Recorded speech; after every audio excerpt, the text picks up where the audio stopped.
네, 오늘 미증시를 화려하게 달군 이슈들 분석 들어가 보겠습니다. 이항영의 월가이드 이항영 위원 나오셨습니다. 안녕하십니까? 네, 안녕하세요. FMC와 빅테크 기업들 실적을 앞두고 상대적으로 한산한 하루였습니다. 오늘의 인사이트 열어보시죠.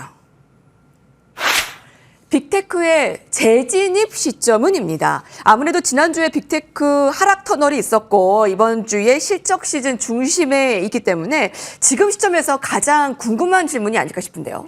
네, 결론적으로 보면 아직까지 본격적으로 추가 매수를 한다거나 그런 것보다는 아직까지는 관망하면서 전체적인 분위기를 파악해 보는 것이 좋을 것 같은데요.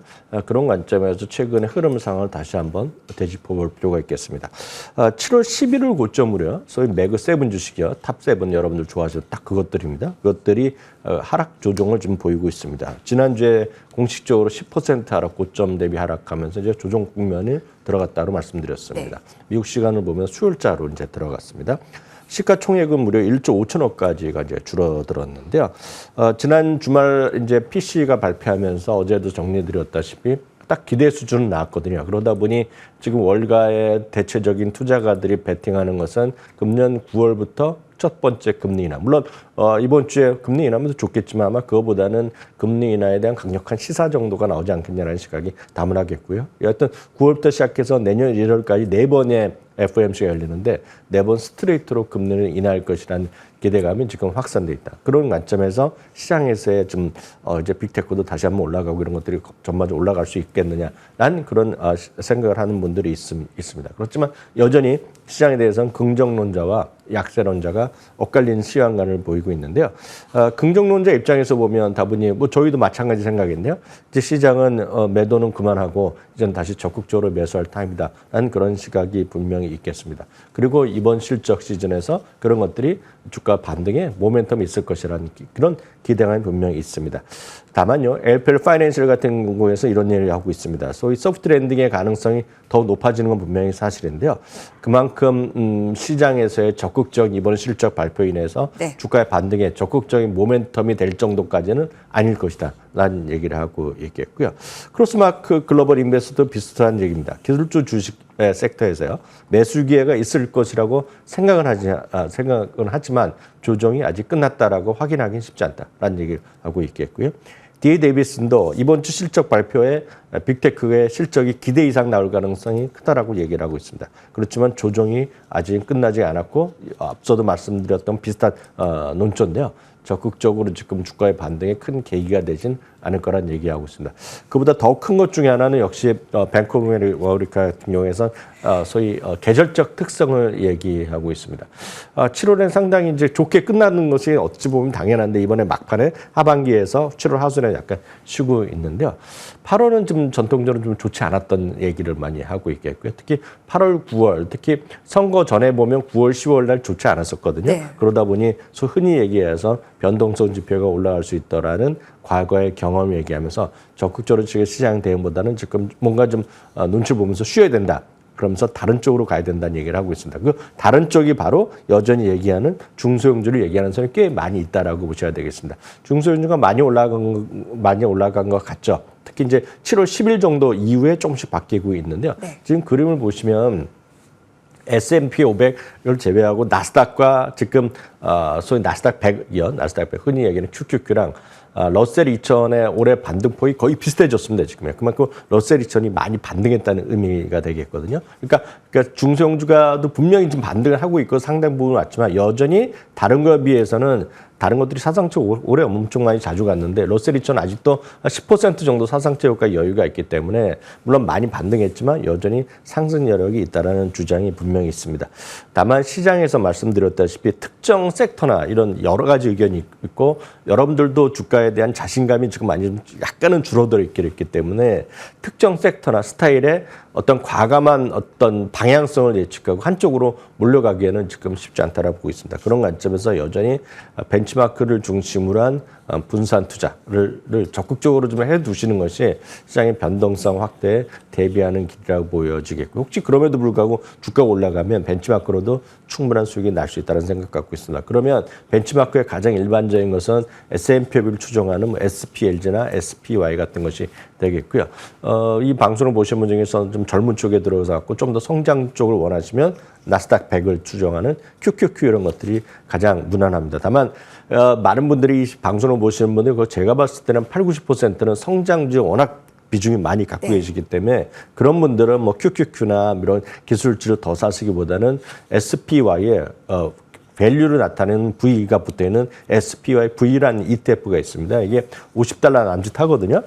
제 생각에는 세상에서 가장 분산 투자를 할 수 있는 여러분들의 입장, 보통 분들의 입장에서 가장 편한 거는 지금 한 주, 두 주부터 시작해서 이런 스파이 V라는 ETF를 조금씩 모아 가시면 예를 들어서 주가가 최근 들어서 많은 분들이 엔비디아나 테슬라만 보셔서 그렇죠. 또 다른 뭐 앞서 뉴스에 계속 나오지만 디즈니 같은 것도 좀 반등을 시도하고 있고 스타벅스 같은 것도 되지 않겠냐 이런 주장하는 사람도 있고 나이키도 떨어질 대로 떨어졌다 그런 얘기 하는 사람이 있거든요. 그러니까 그런 쪽에서 다 같이 갈 수 있는 것 중에 하나가 스파이 V라는 ETF가 있기 때문에 참고하시면 좋겠고요. 한번 중소형주를 한번 직접 해보고 싶다 하신 분은 IWM ETF가 역시 대표적인 것이다 이렇게 설명할 수 있겠습니다. 예. 너무 그러니까 성장으로 좀 쏠린 분들이라면 V자가 붙은 이제 밸류 쪽이라든가 아니면 중소형주 쪽이라든가 좀 분산 투자를 좀 권하고요. 벤치마크 지수와 연관된 적립식 분산 투자 기억하시기 바라겠습니다. 자, 오늘 외신에서 주목하는 헤드라인 살펴볼까요? 야후 파이낸스입니다. 테슬라는 기회다. 오늘 테슬라 소식이 중심에 있습니다. 모건 스탠리가 자동차 분야의 탑픽을 테슬라로 꼽았습니다.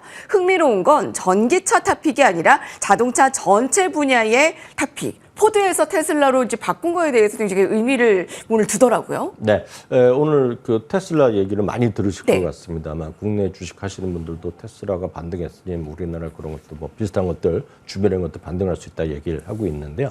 여러분들 다시 한번 확인드리지만 미국에 워낙 애널리스트들이 많고 뭐 유명한 분들 많이 있지만 주목할 만한 분들이 몇 분 있습니다. 그 중에 한 분이 오늘 그런 얘기를 했다는 것입니다. 그게 바로 모건 스탠리의 아담 조나스라는 사람입니다. 그 아담 조나스가 한마디 하면 시장에 큰 영향이 있는 사람인 것은 분명합니다.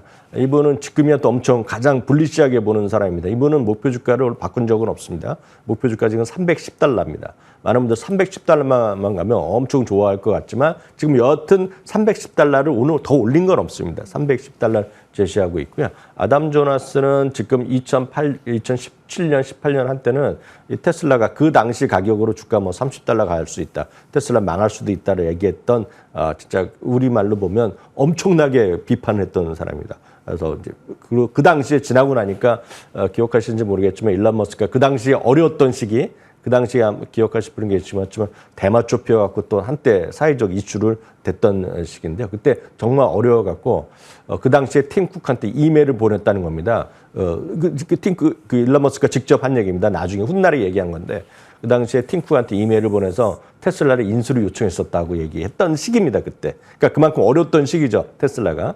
근데 그 이후에 테슬라가 이제 불같이 살아나고 S&P에 들어왔을 때 이 아담 조나스는 멋있게도 공식적으로 자기가 반성문을 썼습니다. 그래서 자기가 잘못 봤다, 이제 좋아졌다, 이제 살아날 수 있다 하면서 그다음부터는 강력하게 얘기하고 있고 뭐 자율주행이나 이런 등등 얘기하고 있는데 오늘 이제 얘기를 좀 약간 좁혀보면 기존에 포드를 이제 자동차 업계 탑픽으로 제시하고 있는데 이번에 이제 테슬라로 이제 교체한 것이 되겠습니다. 몇 가지를 얘기를 하고 있는데요. 오히려 포드가 이번에 워낙 실망스러운 결과를 냈기 때문에 좀 바꿨다는 생각도 우리가 뭐 지울 수는 없어 보입니다. 테슬라가 이번에 가장 중요한 것 중에 하나는 이런 포드와 달리 구조 조정을 계속해서 하고 있다. 구조는 별것이 아니라 비용 절감 이런 노력을 하고 있고 실제 일정 수준 인력을 좀 줄인 것도 있겠죠. 그리고 계속해서 중국이나 이런 쪽 이렇게 투자를 하려는 것 자체도 일단 가격 조정을 마치려는 것이 되겠고요. 특히 중국에서의 리스크 관리를 잘 하고 있다. 이 얘기 또 긍정적으로 평가를 하고 있습니다. 다만 많은 사람들이 얘기하는 로보택시나 이런 것에 대해서는 지금 너무 크게 기대하는 것은 쉽지 않다는 경고들을 하고 있습니다. 그럼 이번에 도대체 관심을 가는 건 뭐냐 하는 거가 앞선 코너에도 많이 들으셨고 지난번 주에 실적 발표할 때도 주목할 것 중 하나가 에너지 저장 장치라고 네. 얘기했는데 그 에너지 저장 장치에 대해서 상당히 긍정적인 얘기를 하고 있습니다. 사실 모건 스탠리 아담 조나스뿐만 아니라 낸시 탱글러라고요. 레프 탱글러 인베스트먼트 CEO도 그런 얘기를 똑같이 하고 있습니다. 테슬라의 2분기 실적 발표 이후에 주가 하락하고 있는데 지금 오히려 매수 기회란 얘기하고 있겠고요. 그중에서도 에너지 저장 사업부가 가장 저평가됐다는 얘기를 하고 있고요. 그리고 역대 최고 분기의 규모의 어떤 그 새로운 저장 장치의 설치가 있었다는 얘기가 하거든요. 그러니까 이 부분이 그리고 매출도 전년 동기 대비 2배가 이상 늘어났다는 거 그런 것도 긍정적으로 얘기를 하고 있습니다. 그래프를 보시면 얼마만큼 에너지 저장 장치가 확대돼서 설치되고 있냐는 것인데 이게 딱 1분기 대비도 2배가 늘어났거든요. 분기별 설치 규모가 바로 이 부분이 돈 먹는 하마가 됐다는 얘기를 하고 있으면서 바로 이 부분을 흥미롭게도 뭐랑 비교하고 있냐면 아마존이 AWS로 그냥 돈을 긁어 모으고 있는데 쉽게 얘기해서 딱 그런 표현을 쓰고 있습니다. 그래서 아마존의 AWS 같은 것이 지금 테슬라에서는 지금 바로 에너지 저장 장치가 될 수 있다라는 긍정적으로 얘기하고 있겠고요. 다만 최근에 지난주에도 말씀드렸죠. 이번 실적 발표하고 나서 목표 주가 내린 곳이 워낙 많습니다. 거의 대부분이 목표 주가를 내렸고요.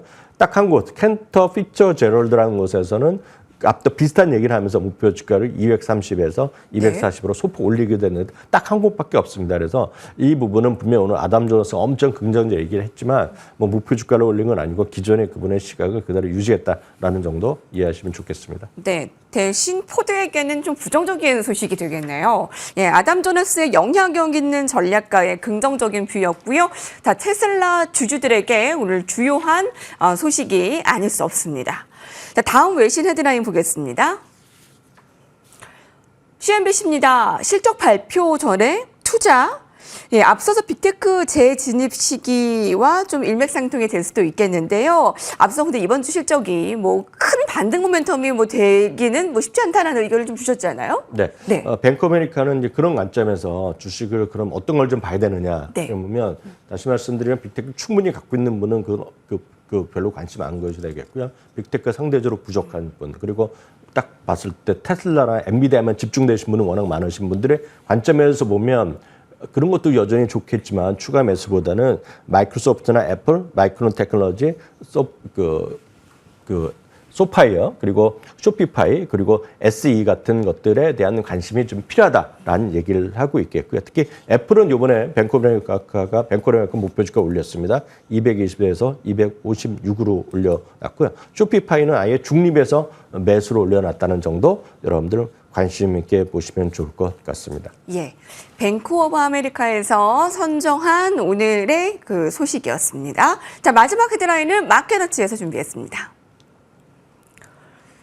장기적인 가치주입니다. 현 시점에서 장기적으로 투자할 만한 가치주 탑픽 20종목이 선정이 됐습니다. 앞서서 성장주가 나는 너무 많다 하시는 분들 좀 관심 가지시면 좋을 것 같아요. 다시 말씀드리면 성장률이 워낙 많으신 분은 가장 쉬운 거는 스파이V라는 ETF로 투자하는 것이 가장 쉽고도 아마 효율적이라고 보고 싶겠고요. 특히 어떤 분들은 ETF에 대해서 싫어하시는 분 계시거든요. ETF가 어떻게 돈을 버느냐라는 생각하시는 분이 방송에 보시는 분 꽤 계십니다. 뭐 그분들의 의견도 제가 존중할 수밖에 없겠는데 그런 분들의 입장에서 보면 종목을 좀 선별해 드리겠습니다. 방법은 마켓워치에서 한 건데요. 러셀 1000, 그러니까 1등부터 1000등에 있는 가치 주유 중에서 뽑았고요. 최근 10년 동안 ROIC라고 합니다. 투자자본 수익률이라는 개념을 뭐 아시는 분 계실 것 같은데 어려우시면 그만 금방 찾으시면 될 것 같습니다. 이제 매출 대비 아니라 얼마만큼 내가 들어간 돈에 대해서 수익을 내냐는 아주 중요한 지표입니다. 그래서 ROIC를 갖고 최근 10년 중에 가장 높은 걸 찾았는데 10년과 최근 1년을 비교했는데 최근 1년이 10년보다 더 높고 목표 주가까지도 여유가 있는 것들을 딱 10개를 뽑은 표가 딱 이거거든요. 여기 보시면 여러분들 아실 만한 것 중에 베리사인이라든가요. 오토매틱 데이터 프로세싱, ADP 엄청 좋은 회사입니다. 그리고 자동차 부품 중에서 대표적인 오토전, 오레일리 오토모티브 등이 관심 가질 만한 주식으로 여러분 뽑고 좀 스타디를 해보시면 좋을 것 같습니다. 예. 이항영의 월가이드 함께했습니다. 오늘 도움되셨길 바랍니다. 고맙습니다.